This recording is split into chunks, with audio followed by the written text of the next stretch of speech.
Hello guys, आपका मेरे channel smart study में स्वागत है। आज हम शिक्षा निदेशालय की तरफ से दी जाने वाली कार्यपत्रक नंबर 14 करेंगे, जो कि क्लास 7th की है और विषय है विज्ञान। ये वर्कशीट 7 सितंबर 2021 की है। तो आइए शुरू करते हैं आज की वर्कशीट। प्राणियों में पोषण, घास खाने वाले जंतुओं में पाचन। आज की वर्कशीट में हम क्या समझेंगे, एक रिकॉल लिया गया है, इसके अंदर जो भी अभी तक आपने पढ़ा है उसके बारे में यहाँ पर बताया गया है। तो देखते हैं सबसे पहले क्या लिखा गया है। जंतुओं में पोषण सम्मिलित है।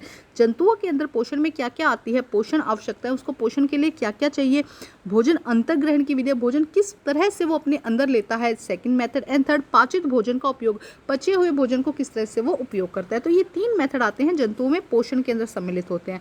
तो अब हम जो पढ़ चुके हैं उसको रिकॉल करते हैं। क्या आप जानते हैं पोषण एक जटिल प्रक्रिया है। पोषण की प्रक्रिया क्या है, एक जटिल प्रक्रिया है जिसके अंदर अंतःग्रहण, भोजन को अंदर लेना, पाचन करना, उसका डाइजेस्ट करना, अवशोषण करना, स्वांगीकरण करना और निष्कासन करना, ये सारी चीज़ें उसके अंदर क्या है, सम्मिलित है। एक बार फिर रीड करो। अंतःग्रहण करना, पाचन करना, अवशोषण करना, स्वांगीकरण करना और निष्कासन करना, ये सारी प्रोसेस जब हम पोषण की बात करते हैं तो उसके अंदर आती है। अब देखो आगे क्या कहा गया है। पाचन के तंत्र, पाचन तंत्र के विभिन्न अंग देखो कौन कौन से। हमने कहा पाचन तंत्र, तो पाचन तंत्र में क्या क्या शामिल होता है। मुख गुहिका, जो हमारा माउथ है ये मुख गुहिका के अंदर आता है। ग्रसिका, उसके बाद जो फूड पाइप आते हैं उसे हम क्या कहते हैं, ग्रसिका।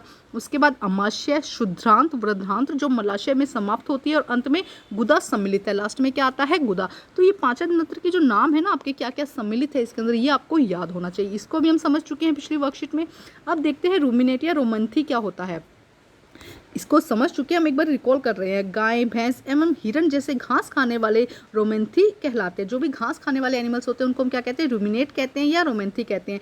वे पत्तियों का अंतर्ग्रहण तीव्रता से करके उन्हें निगल लेते हैं। अब ये एनिमल देखो करते क्या, पहले हम समझते हैं ये करते क्या है। जैसे भी घास वास इनके आसपास जो भी खाने का मटेरियल होता है उसको फटाफट खा जाते हैं। खाने के बाद जैसे हमारे स्टमक में जाता है तो इनके पास में 2 स्टमक होते हैं। एक स्टमक को हम क्या कहते हैं, रूमेन्स कहते हैं। ये सारा जो भी फटाफट खाना खाते हैं ये रूमेन्स में चला जाता है और फिर वापस वहाँ से इनके माउथ में आ जाता है, जिसे ये धीरे धीरे चबाते हैं। पहले क्या करते हैं, फटाफट निगल गए, वो जाके कहाँ स्टोर हो गया, इनके रूमेन्स में स्टोर हो गया। और उसके बाद में जब ये फ्री बैठे होते हैं तो जुगाली करते रहते हैं ना, तो ये वापस फूड इनके माउथ में आता है और धीरे धीरे ये उसे चबाते रहते हैं। तो अब देखो रीड करते हैं।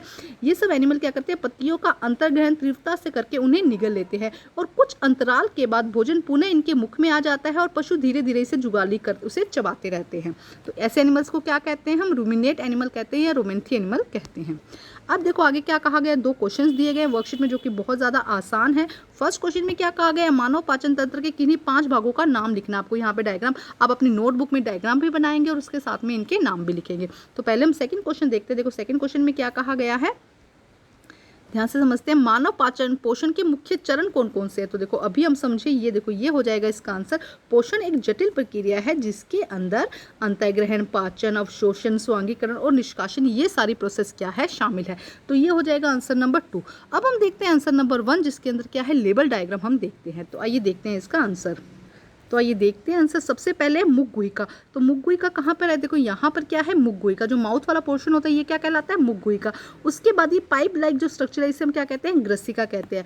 उसके बाद जो ये स्ट्रक्चर है इसे हम अमाशय कहते हैं। आपको लेबल डायग्राम बनाना है। उसके बाद ये देखो काफ़ी कर्व जो पाइप लिख रही है इसे हम कहते हैं शुद्रांत या छोटी आंत भी कहा जाता है। उसके बाद ये जो बड़ी वाली है, ये देखो यहाँ वाले पोर्शन को हम क्या कहते हैं, वृद्धांत कहते हैं। और अंतिम पार्ट को हम क्या कहते हैं, गुदा। तो इसी तरह से आपको डायग्राम बनाना है और उसको लेबल करना है। तो ये थी आज की वर्कशीट जो कि बहुत ज़्यादा इंटरेस्टिंग थी। वर्कशीट कंप्लीट करके अपने टीचर से चेक करवाइए और प्लीज़ मेरे चैनल को लाइक कीजिए, सब्सक्राइब कीजिए और शेयर कीजिए। Thank you guys.